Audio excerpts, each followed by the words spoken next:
Hi, this is going to be a reading on the energy of the late rapper DMX. So, how I like to do my readings is I go into meditation, I connect with the energy, we talk about the messages and what I saw and felt.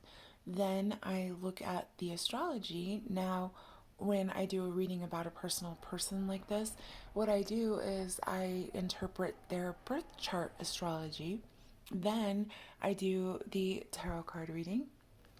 Then I usually kind of see what the Bible verse says and use all the tools available and read the energy um, of the person. So, DMX energy came through very strong. It's very powerful as it was in his life, and I've always been a fan personally. I busted out the old CD cover, right? Like, been a fan for a long time and always connected with his music and his message. And what I liked about DMX personally was that he kept his relationship with God and he kept his spirituality, even though maybe he questioned some things and wasn't sure about things, he still continued to pray and believe and have that connection within God, within himself. I liked that about DMX. When, recently he passed away, and I heard the news that day, and I thought to myself, just like DMX to go out on Easter weekend. He's so spiritual, and it's so much about that death and transformation and rebirth. Easter, represents that. It's the greatest story of that.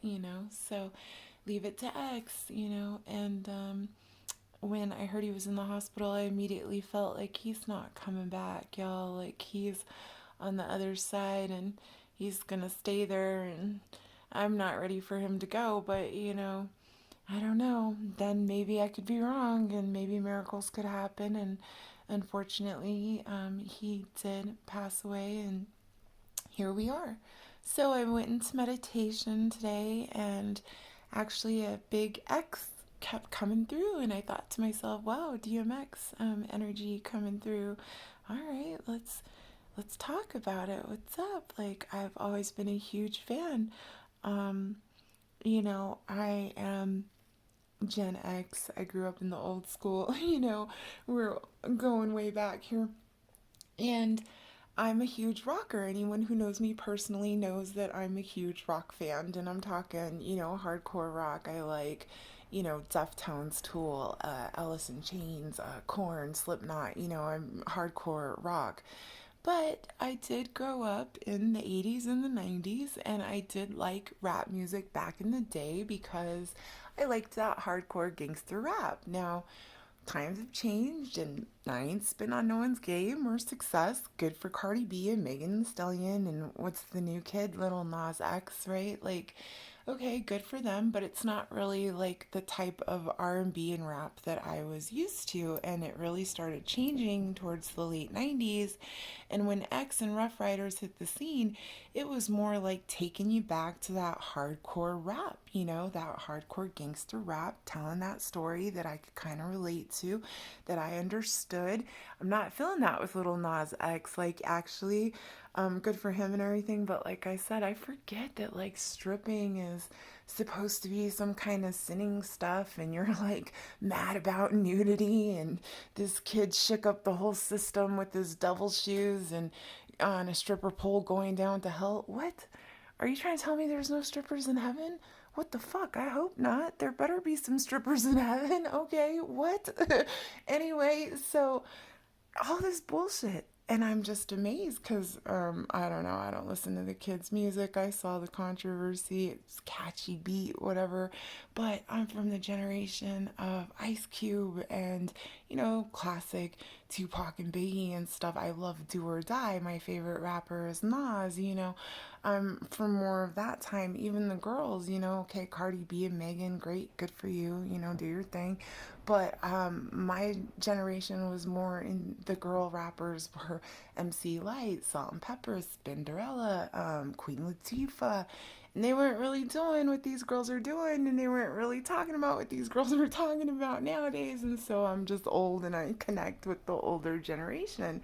But DMX hit the scene late 90s, really bringing us back to that hardcore gangster rap, that storytelling, that meaning, that nitty gritty that people of all walks of life can actually relate to. And so that's what I really liked about DMX. And I'm thinking to myself, here we are, 2021. People are all riled up about these stripping, rapping people and all this controversial crap and cancel culture or whatever. When in reality, what everyone should be fucking worked up about, in my opinion, is a system that incarcerates children by their time they're 7, 8 years old. This is DMX's story, right? We look back at DMX's story and we see that this is what he went through. And when I was in meditation, the energy started coming through and I realized it was DMX. And, yeah, I got that ability. I can talk to the other side. And I was like, awesome, your energy is so strong. So many psychics are picking up on it. Let's talk about it. I've always been a fan. And he takes me back to exactly that time, around 8 years old. And it was really interesting to me also because the way X kind of did it was like, coming through the meditation, first off with that big X, just X coming through. It was so funny. And then we are in like a movie theater and it's an empty movie theater. And he's like, yeah, sit down. I'm going to show you the movie, like the movie of my life. And so I'm watching this movie and these different things start coming across. So this is what I saw. And when I connected with Earl's energy, and I'm just going to call him X because that's X, kept coming through. But to start from the beginning, Earl Simmons, DMX, was realized at a very young age that he was different and that his life was different. And by 8 years old is when the change from Earl to X really started happening. Now, immediate abandonment of the father really disrupted the structure of the family life. And whatever it was supposed to be, that family life immediately with his dad not being involved just was, failure. Um, so, he says it wasn't, and he looks at me and he tells me, my life wasn't no TV show. It was no happy ending. There was no sitcom, no different strokes. Okay. So his mother, and then he shows me like his mom, and it's like his mother herself had like mental health issues and attachment issues and drug addiction issues. And I will speculate that his father was probably the same way, but who knows? Because, X then says, well, I never knew the guy, we'll just say it that way. So these issues early on from birth into childhood, I felt like, DMX, his mother didn't know how to raise a man, and she had him, at 7, 8 years old, institutionalized for behavior problems, basically, juvie by 8 years old. And this is where, Earl, DMX created X, or Damien, on his tracks. And people that are fans, the story of Damien comes in on the tracks, right? This is that other persona. Now, this is when, for the first time, he's really exposed to the real world, like the real world, no one gives a fuck, and you got to take care of yourself, but here's the thing, it's like in human nature, right, to want a family and to want a home and a connection and trust and love and prosperity. This is in human nature. And by 8 years old, X, all of that had been just like shaken up. That had all been just completely disrupted, and it was not a normal, healthy, safe, or stable environment. And for X, it was by age 8 that he realizes this. And so he ends up like so many in the system, no home or family, out on the streets, searching for money, food, shelter. And here's why DMX and the connection, in my opinion, comes in with the stray dogs, because it's like, he starts showing me all these dogs and on the movie screen, and it's like comes in because he's out there on the streets, just like these stray dogs. And what psychology will show us is that people and animals and the connection and the connection that they have when they're going through tragedy. I mean, in a positive way, maybe you connect very deep with animals. On a negative way, you're freaking trying to kill them and torture them. That's not good.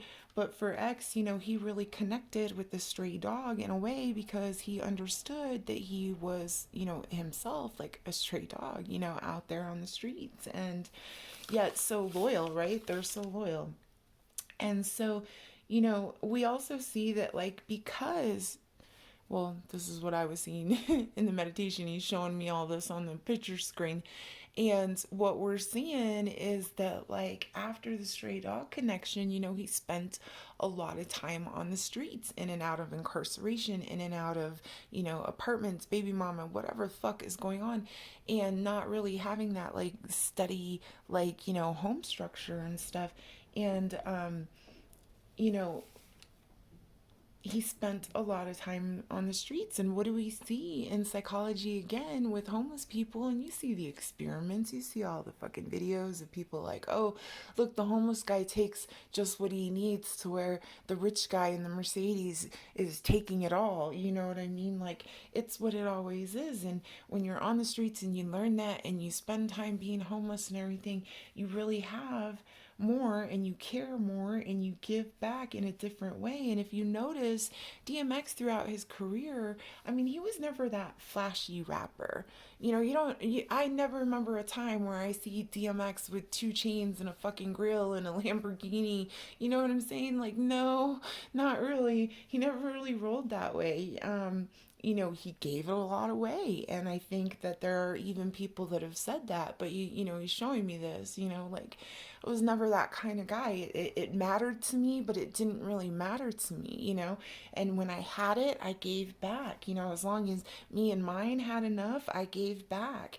And, he carried that guilt, and he was showing me, like, I carry that guilt of being, basically just a street soldier out there robbing people. And when he had to, and when he could, give back, he did. When he had, he gave back, but he still carried and understood that, you don't need to be so greedy. And even in his, albums and in his stories, he talks about that. And so he continued to live that way, even through the fame and the fortune. Um, Now you look into X's teen years, so now we're flashing forward and he starts, showing me himself as a young man, and we're looking for that, father figure, that role model, that mentor. And he finds this dude who introduces him basically to the game, to the rap game, and then eventually to crack, right? And so, and there's interviews about this stuff, and we see X break down in those interviews, because he remembers that precise moment when the man he loved looked up and, looked up to, like, tricked him and gave him crack. And, once a drug addict, always a drug addict. It's forever, for life. And any real drug addicted person who has controlled their addiction will tell you that I wake up every day being a drug addict. I just got to get through the day, right? Like, anyone in real recovery understands that and takes their addiction one day at a time until eventually, hopefully, it fucking gets better, but it never really goes away.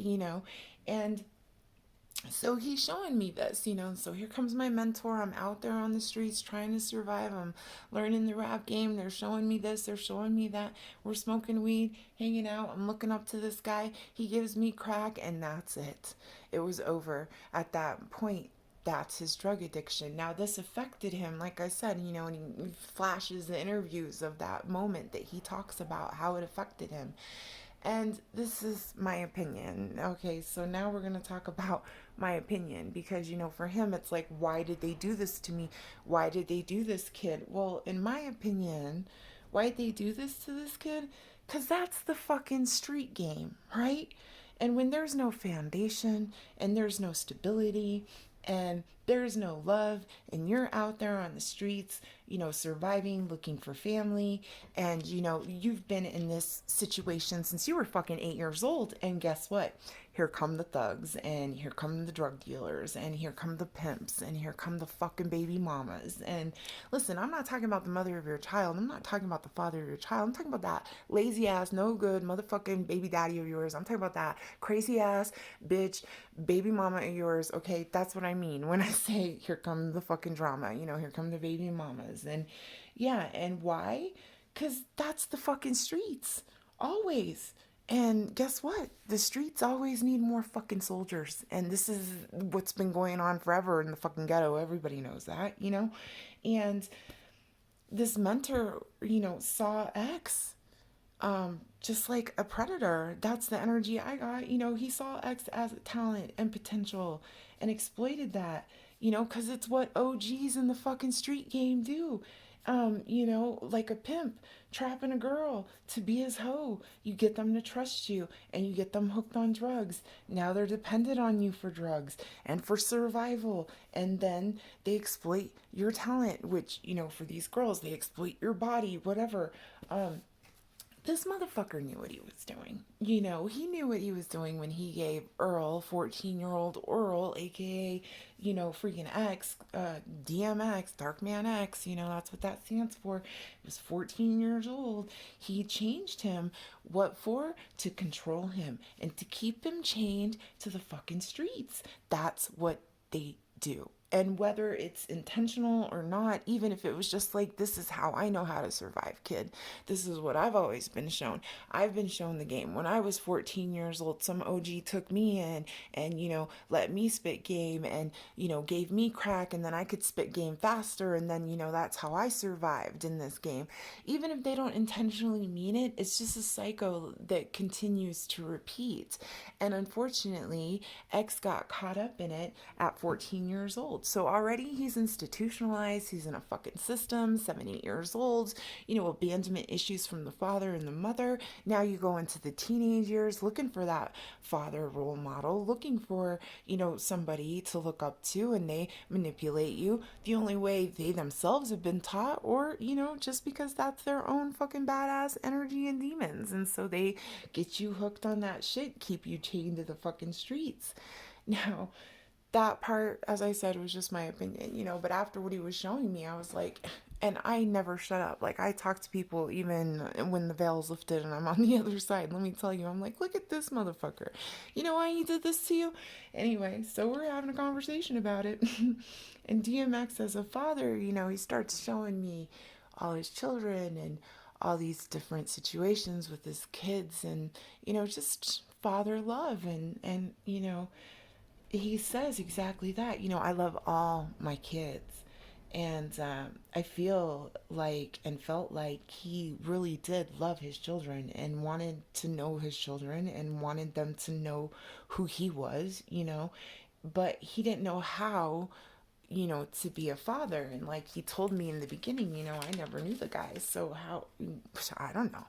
And he never had a father. And X was actually very psychic, and I see that in his chart too. He's a very, very psychic man, and could read people and feel their intentions. And growing up in on the streets and in the game, you know how that goes. And he said, how can I be a father without knowing my own father? And then there's other, bullshit.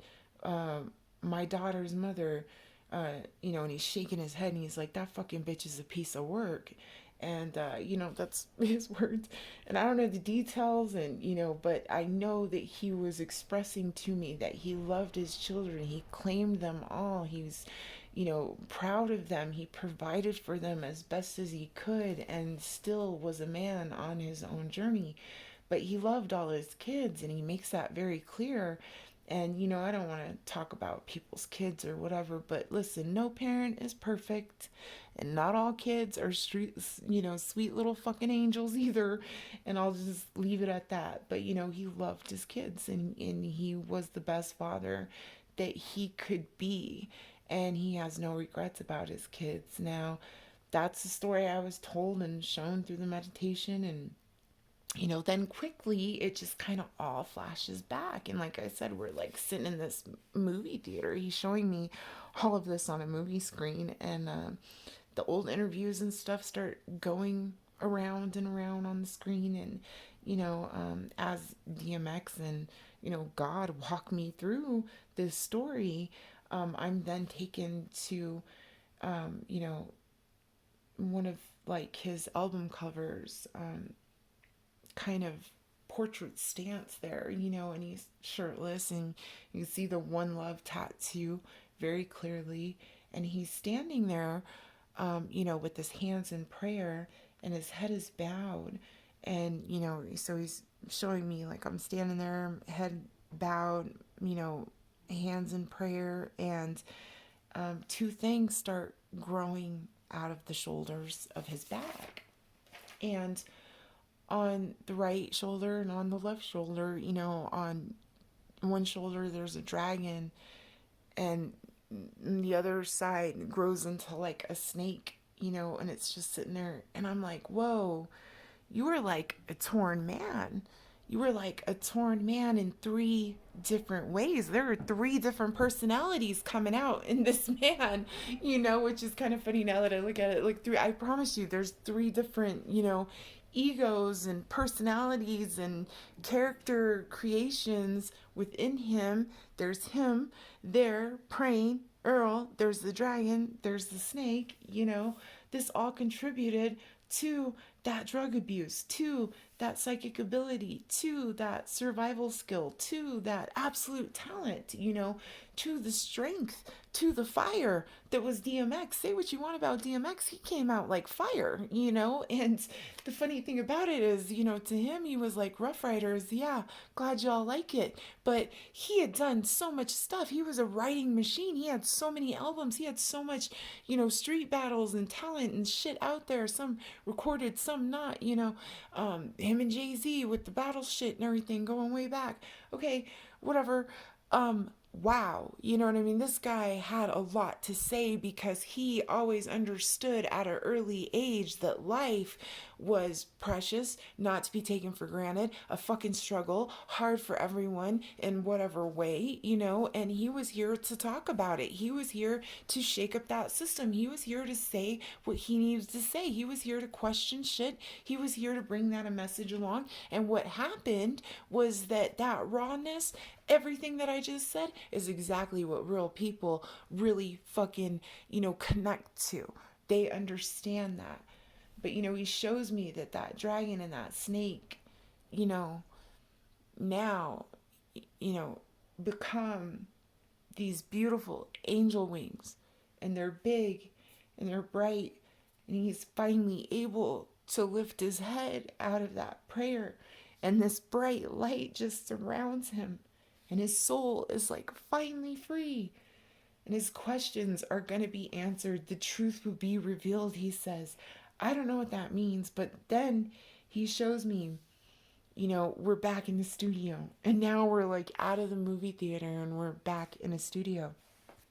And then quickly we're like physically in a jail cell. And then, we're behind bars. And then he's showing me, him sitting at a desk and all these contracts are in front of him.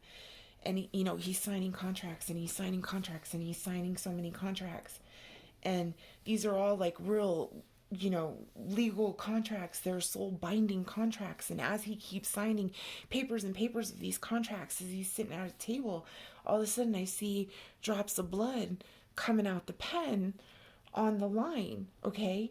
And then I see another young man and DMX, and they're laughing and they're joking. And this is way back in the day before, AIDS was like ridiculous and people were still doing the blood brother thing, and they'd poke each other with a pen and they would, push their blood together and say, oh, now we're blood brothers. Okay. So there's one guy that he is super close to, like blood brothers, and, then I see all the mother of his children, and they just come through, and all the kids just kind of come through.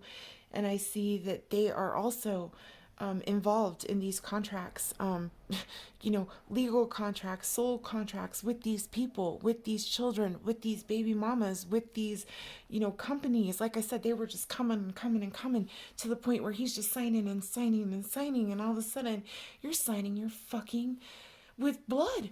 You're signing for life, for souls, for eternity. These fine print, we don't always read it, especially in their entertainment business. Been there, done that. They'll sign you fucking 7 pages of shit. This is lifetime shit. Okay? Like, now he shows me with all the baby mamas, there's one in particular. This female is, close, and she's, I don't know, mother of one of his children, and she's out for the money, and she's out to cause problems. um, there's this one dude who's really good and really there for DMX, like the one dude DMX knew that he could trust. That guy is actually like seeking the truth. So we got one baby mama over here. She's gonna cause fucking drama. This bitch is out for blood. She's out for money, whatever that means. And then we have another dude who's like the blood brother dude. That's the one guy he could trust, and that guy is seeking the truth and will find it. I don't know at like what cost. And like, I literally mean that. Like, this guy's should be very careful on what he finds and how he finds it out. And so, one true friend right there, though. And then all of a sudden, I'm like shown, I'm in like Puff Daddy's office. Get the fuck out of here, And Puff Daddy is fucking sitting at a desk in front of me. And then all of a sudden, we're at the club shooting scene. Okay, remember when that shit happened? And then J Lo became a star. Imagine that. Anyway, then he flashes, to Biggie Smalls. He's showing me Biggie in New York, and then all of a sudden he flashes to West Coast. We're in Nipsey Hussle. Nipsey Hussle. I'm in Nipsey's shop. He's fucking talking to people on the street corner. What the fuck? And I will say, and I say, and I turn and I look at him, and I'm like, what the fuck are we doing here? Um, I'll tell you right now, I never liked. I told DMX this. I told him I never liked Puffy. He's energy has always fucking bothered me. There's something about that man. I don't like his energy. I don't care what everyone else says, blah, blah, blah. Biggie's murder personally bothered me because of Puffy's energy. No fucking proof, whatever, but I've always felt that way about it. I don't know what it is, but I don't like it.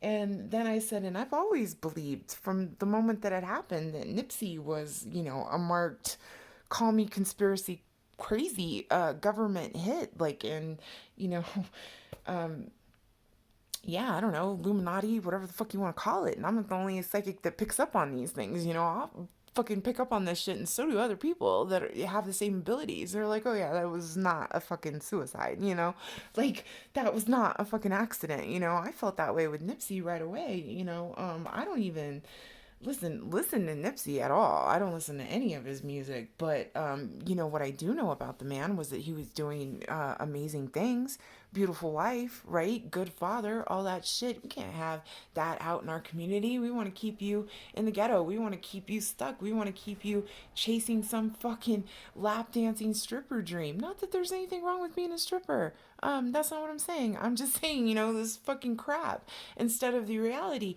DMX came with reality. DMX came with rawness. DMX came with, truth about what he was saying. And even on the other side, listen, people still are who they are. They still talk about their experience just the same way. So he's on the other side saying the same stuff. And I think that, something was wrong with all of that stuff. I mean, again, with Nipsey, he's psychic rapper. I know we don't really talk about it like that, but he gives off that energy. Nipsey had a psychic connection to his fan base. So did Biggie, so did DMX, so did Tupac, even though Tupac didn't come up in the mix, and neither did Jay-Z, which I thought was pretty interesting. But then I looked and I was like, I don't know. None of it really adds up to me. I've always felt the energy was bad, and you flashed me through all these people, and what's up with fucking Puffy? And, X is like, yeah, you're right. It's exactly what I'm saying. So I was getting the message loud and clear. Listen, there's some fucking scandal here. and it's going to come out. It's going to be said. X didn't just oh fucking D like that day, like, oh yeah, I took some bad stuff. Listen, somebody gave him some bad fucking stuff. And yes, after so long, your heart can only handle so much. I get that, you know, but at the same time, no, this wasn't that. And again, I think something was changing, something with the contract, a soul contract, has now been broken. These contracts he was signing, that blood dripping on those papers, that shit's over now. What they didn't realize. And I remember that day when they said that he OD'd and he was in a heart attack and he was on life support. And I thought, oh my God, he ain't coming back. And he's probably pissed because they're fucking holding him here. And that's something, I immediately felt that's something legal. That's something with the family. That's something about, all the babies, his kids coming to say goodbye. I get that. But there was more. There was people just holding on to his energy, and some in good ways and some in bad ways. And some of this was that soul contract. Some of this was those binding contracts that you signed, you know, in blood, whether that's literally or not, that's what it came out to be. That karmic shit was done. And, it will be exposed because there is the usual greed and money and backstabbing and winning at all cost, and good will win, and these people will not get away with this. I really believe whatever he was given was purposely given to him to make him have the heart failure and die. But I don't know, it's all like I did all of this to myself. No, no, no, no. And everybody knows he's a drug addict. So, oh, he just OD'd.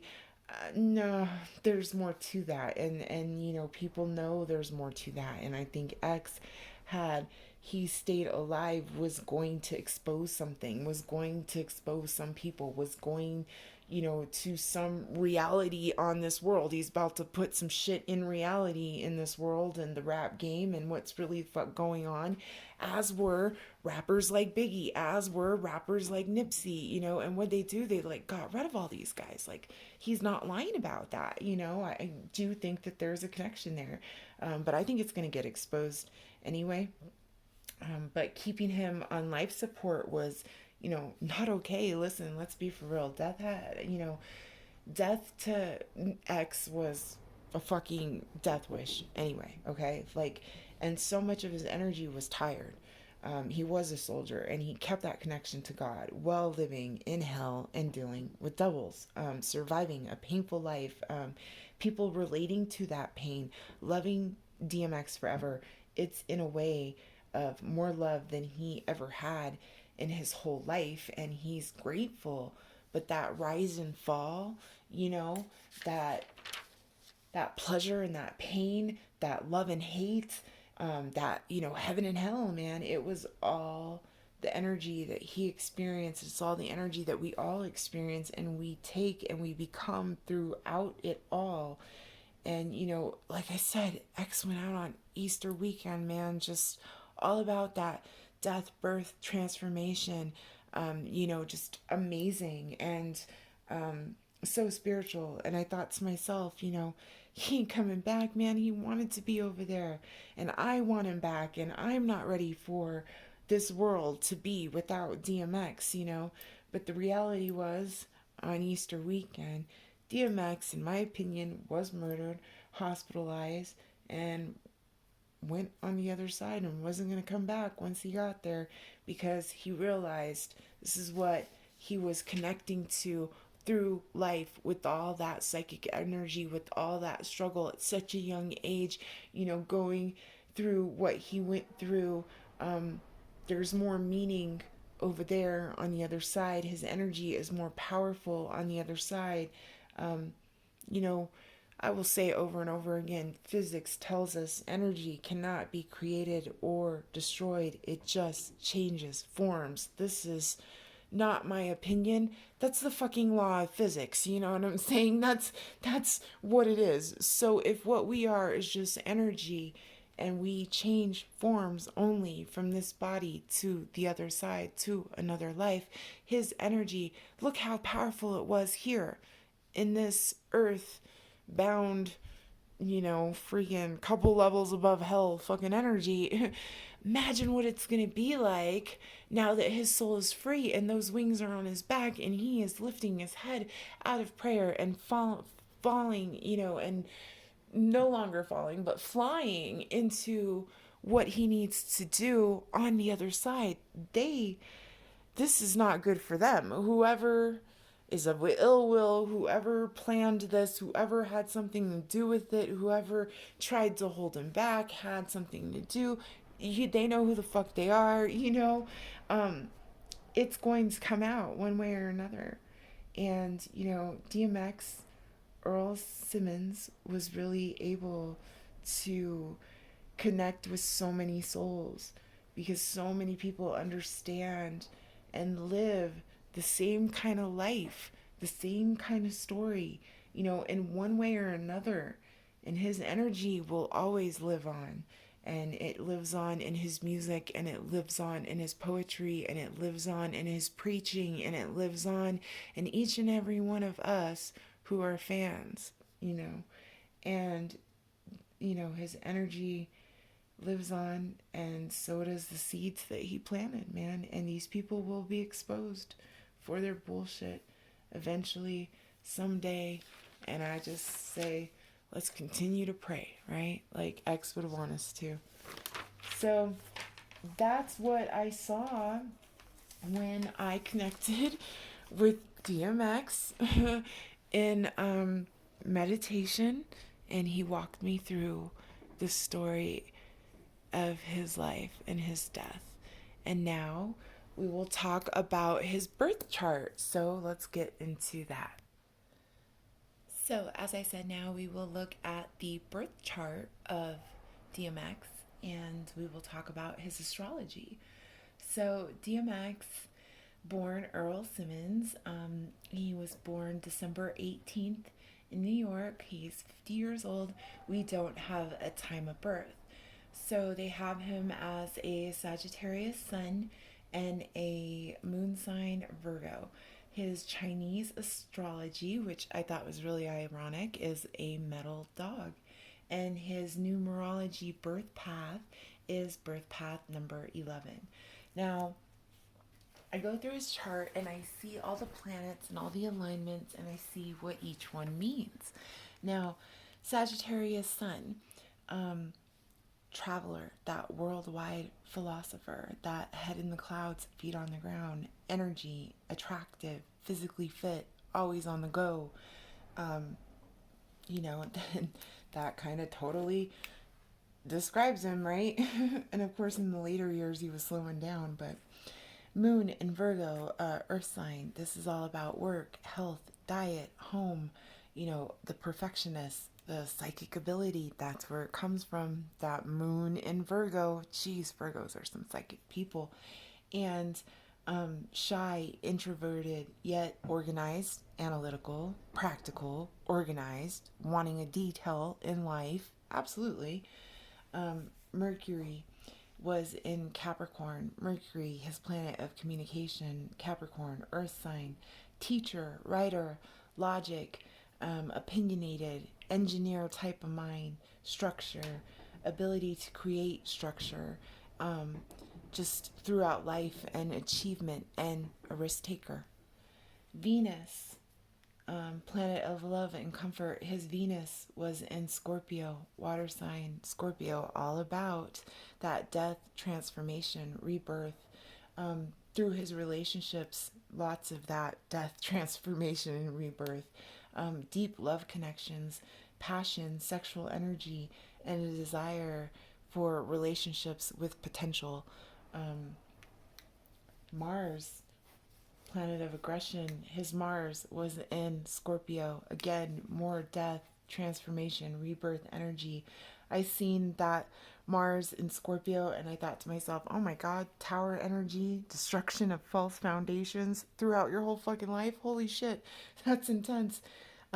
This governs attitude, actions, emotions, intense, powerful willfulness, creates strength, endurance, and sexual attraction. Intuitive, being persistent, being driven, being successful, and having failures.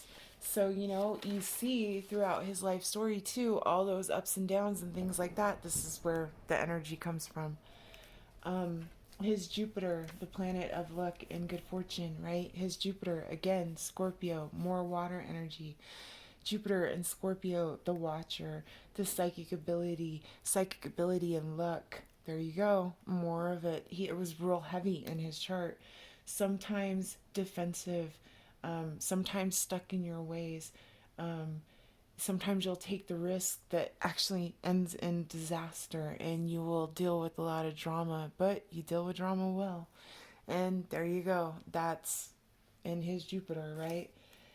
Saturn, planet of authority and structure in Taurus, which is Earth. Now, this was retrograde. Saturn was retrograde. Now, what I understand from Saturn retrograde is a lack of a father structure, a lack of the father being there physically or emotionally, or both when Saturn is retrograde, makes them also with Saturn in the Taurus and at retrograde, it can make them dependable and responsible, you know, doing it right the first time, and completing it to the best of their abilities because they have that perfection energy. But that retro could make it so these things must have soul meanings and soul lessons, connected to them. And then we go to his Uranus, which was in Libra. Uranus, planet of rebellion, shakeup, makes him in Libra, makes him very logical, reasonable. Don't, wallow a lot, not a lot of hopelessness, more of a visionary when it comes to that stuff, one who sees the future, one who plans for everyone involved, something that was never done before, having that drive like that. I want to do something that's never been done before.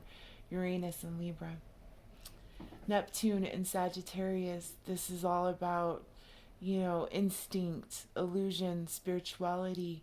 Again, more of that psychic ability and that spirituality coming through. Neptune and Sagittarius makes the person want a variety, exciting, uplifting experiences, just a variety of stuff like that. A free spirit, wherever I may roam kind of energy, They also might not have a lot of tact, telling it like it is. Well, DMX did that. Then they carry some mysterious ways, some adventurous ways, and some revealing ways. Neptune and Sagittarius. Pluto and Virgo, this is all about the perfectionist or the procrastination. I was just saying that about Virgo.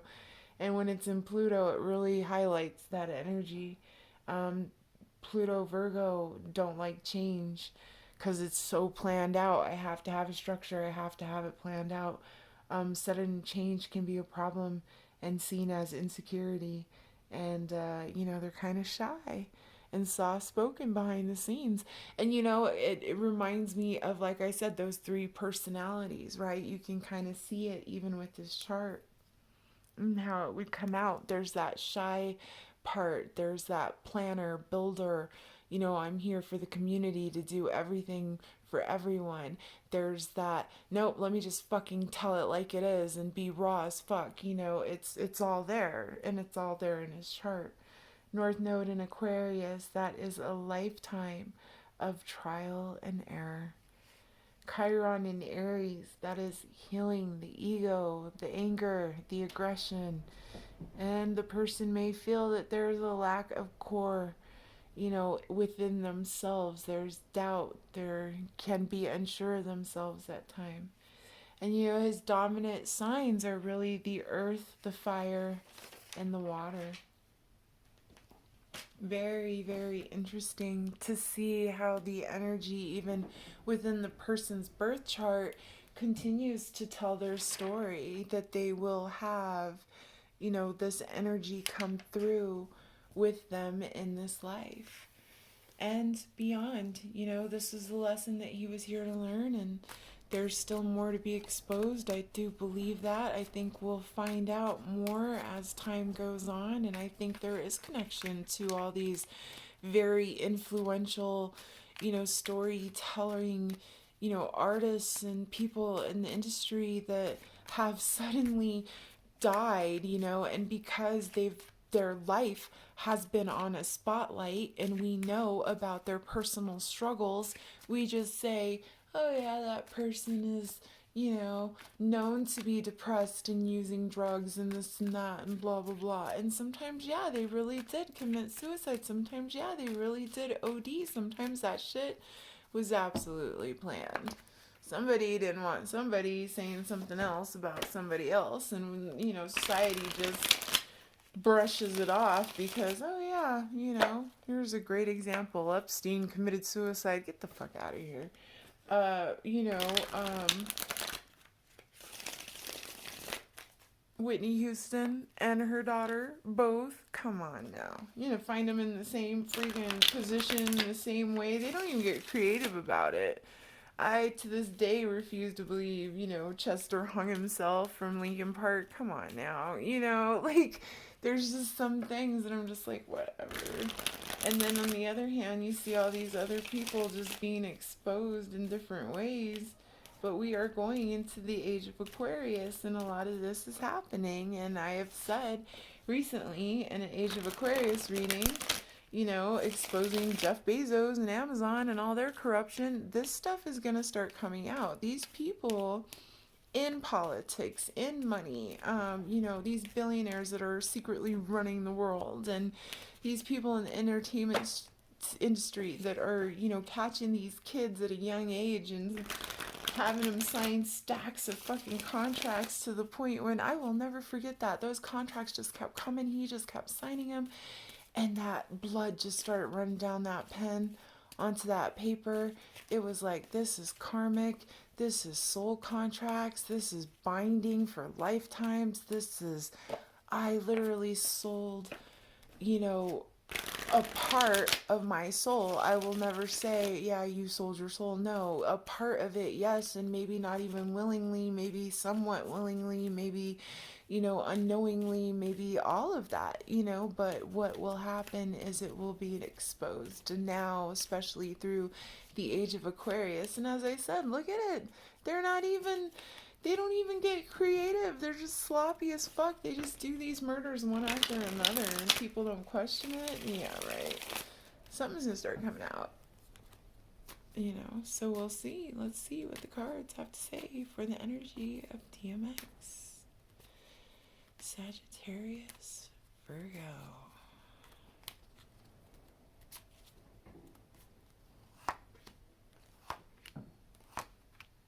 Yeah, man. Wow. What do we have here? This is amazing, actually. We have the Eight of Swords. The Eight of Swords is all about that mental anxiety, that struggle within your mind. Eight of Swords, air energy, mental energy, Gemini, Leo, Libra, Aquarius energy. That was in the past, right? Yeah, there was definitely three personalities there. There's definitely a lot of mental issues. Now, what do we have? We have a wish fulfillment. Going home to your harvest, 1111 wish fulfillments. X is that peace, man, and that's good. What do we have in the near future? We have the moon, secrets revealed. Things in the dark will come to light and be seen when the moon shines bright, right? And here we have that crab just walking along that path, that dog, that wolf. They're both fucking traps. Keep going. What happens? Cancer energy. Things are exposed, and maybe in Cancer season we'll see that. Bottom of the deck, we have the Three of Pentacles. This is all about that skill. I'm telling you, stronger on the other side, man. Able to do more on the other side. That's awesome. Verify the Eight of Swords here in the past. Yeah, mental anxiety, but there's good news about money. There's small offers. There's children involved. Yep. There's a boredom with it. There's tired of these offers, tired of this shit, right? All I do is work with the Eight of Pentacles, definitely. But that was all in his past, right? That was what it was here. And coming out with that King of Swords, that authority, that legal matters, that matter of fact, counting energy. This is what it is, more air energy. That's all in the past. So there's contracts, there's offers. We got three here, reunions, celebrations with old friends, and things like that. Something to do with his children and legal stuff and mental anxiety. That was all the recent past. Now we go into the present where there's nothing but this wish fulfillment, this Four of Wands, that harvest, going home. Yeah, man, going home. Not wish fulfillment. Here on the bottom of the deck, I have the Magician, all about that manifestation, manipulating that energy, creating things. Here with that wish fulfillment, again, Nine of Cups, could be overindulging, overusing, you know, um, alcohol, drugs, stuff like that comes in with that energy, but it's really more about wish fulfillments, having that genie in the bottle. He's at peace, guys. He's got his wish fulfillment. He's home. He's able to manifest that peace. Finally. Good to know your soul is at peace. And a Queen of Swords comes through. This is all about that again. More of a feminine energy now. So maybe on the other side, still coming up real logical, still matter of fact, or there's just a new legal situation, or a Libra, Gemini, Aquarius coming through to handle the situations. And that Star card, wow. Bottom of the deck, Eight of Pentacles. Still work to be done, definitely. Still work to be done. More wish fulfillments, more healing, definitely. Wow. With the Star, really a lot of wish fulfillments, guys. A lot of healing. He's not in pain anymore. Yeah. And there's people that know the truth here. These two, King and Queen, this is soulmate energy. His soulmate might know the truth, or a married couple, or, somebody knows the truth here. This is the King and Queen of truth. This is all about healing. This could be legal matters, mental anxiety, bullshit offers, issues with your kids and money. Yeah, that is what it is. But this wish fulfillment, this healing, this, Star card, wow. Going into the future here with the moon. As I said, everything being revealed in due time. All the stuff in the dark coming to the light of the moon being revealed. Temperance. Good luck. All the elements are represented with temperance. We have fire in her hair, halo. Wings is the air, water, and she's standing on the earth. This is all elements. This is telling me in due time. Yeah, man. Secrets revealed. Yeah, unforeseen stuff coming to light in due time, in temperance, controlling all the elements. Sagittarius energy.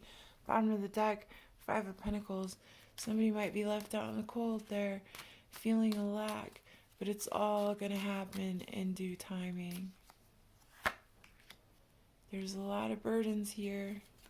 Yeah, there's a lot of weight on people's shoulders over this whole situation. I'm sure there is. In the future energy for DMX. Energy. Wow. King of Wands. And that is his absolute energy. King of Wands. Sagittarius. Leo. Aries. That's him. That's his energy. Wow. Secrets will be revealed in divine timing. Yeah, there's a lot of burdens here. But that King of Wand energy comes through. You're going to believe this. Bottom of the deck, justice. What I say, justice, legal situations, secrets revealed in timing. Yes, there's a lot of energy, there's a lot of burdens here, but that King of Wands, DMX's energy coming through, justice on the bottom, those scales balancing, justice revealed. Let me split the deck here. The World's card. Wow. This cycle completed. He has learned all of the lessons of the tarot. Amazing. Good luck. The world is your oyster. All four elements again here represented, a completed cycle that will not be in vain. Secrets will be revealed in due timing. There's a lot of burdens with this energy. That King of Wands comes through. Justice comes through. The world comes through. The world is watching. God bless. You know, what more can you say?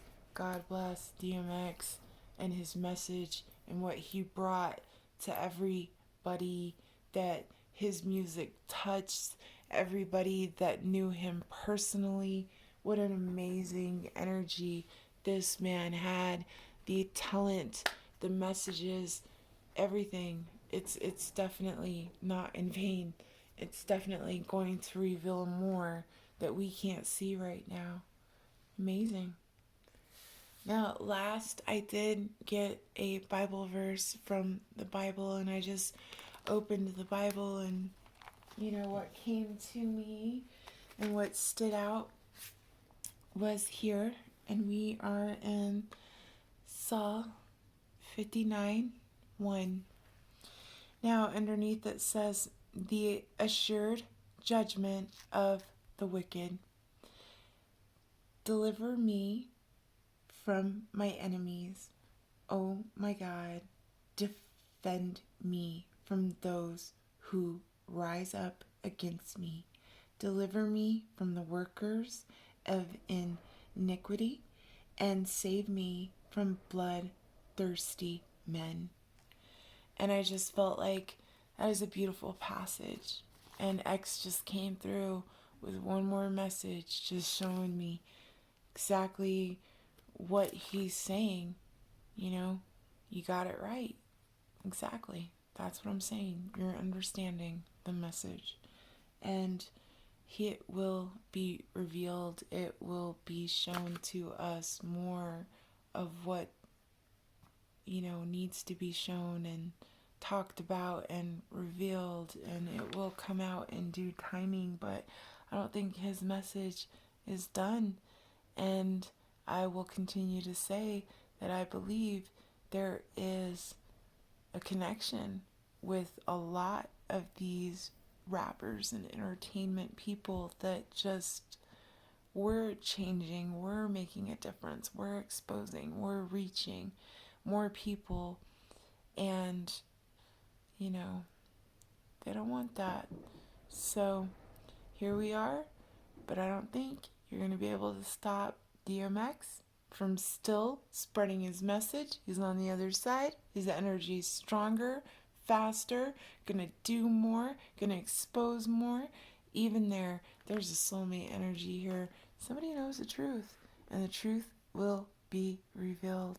So thank you all so much for taking the time to watch this amazing energy read. I was just blown away by this man's energy and his messages and how he really lived this story and this journey through his life was amazing, and just grateful, blessed to be able to connect with the energy of DMX.